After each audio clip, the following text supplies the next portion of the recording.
Missions agencies have taken two primary approaches to missionary funding: those who operate from a centralized fund and those whose missionaries are individually supported.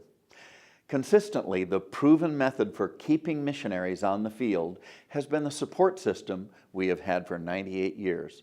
In fact, some major missions agencies that have had centralized funds are now using the individual support approach for its missionaries.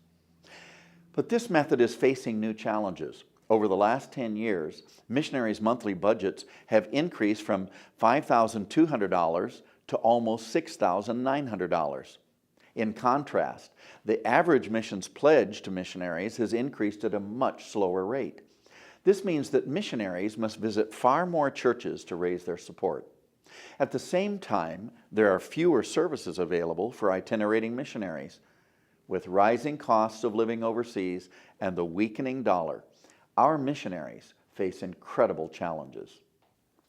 As we build budgets for our candidate missionaries and also our veteran missionaries, we have come to a growing realization that we need to be extremely strategic in building these budgets. For instance, we have this growing and renewed emphasis on reaching unreached people groups. Well, when you start to examine where these people groups are, they're in some very difficult places, hard to reach places, and places where in a traditional manner you cannot go as a missionary. So we have to use our creative skills, we have to use God-given ideas, we have to use advice from the national church, if there is a national church, or we have to use the total knowledge of our regional director, our area director, the missionary, the context of where they're going to be so that we can build these budgets. Extremely important in our day and age. Unless more churches regularly increase the amount of their monthly support, many missionaries will find it impossible to raise their budgets. An average missionary budget is $6,875 per month. But the missionaries receive only 35 to 40% of that for their personal budget. This is slightly more than an average secretary's salary in the United States. A missionary's monthly budget is broken down into a personal budget and a work budget.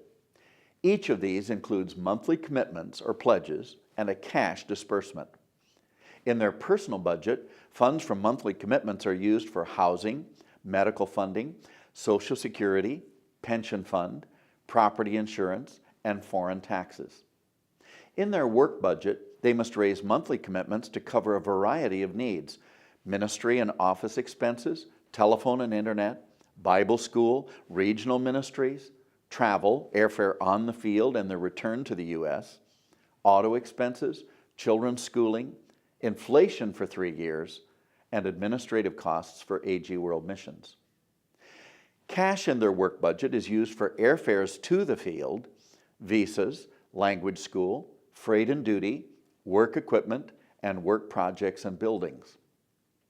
The World Missions Executive Committee has diligently studied missionary budgets and trimmed them wherever possible.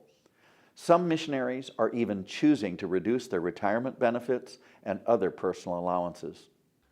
In regard to stewarding funds for missions, I see two elements involved. There's the front end, where the church makes a faith promise, but that church is made up of individuals. That church is made up of single moms, widows, made up of fathers and mothers that have 2 jobs so that they can support the family, but have a passion and a heart to make a faith promise. And their giving is giving with the heart and the understanding that that money will make a difference in the lives of people overseas. That sacrifice that is made on the front end is also reciprocated on the receiving end. And that sacrifice of our missionary family is in proportion to the sacrifice of our giving family. It's not just one sacrificing, but it's both sacrificing for the good of the lost. Our highest financial priority is supporting those who are divinely called. As you support our missionaries, we hope you consider it a privilege to partner with them.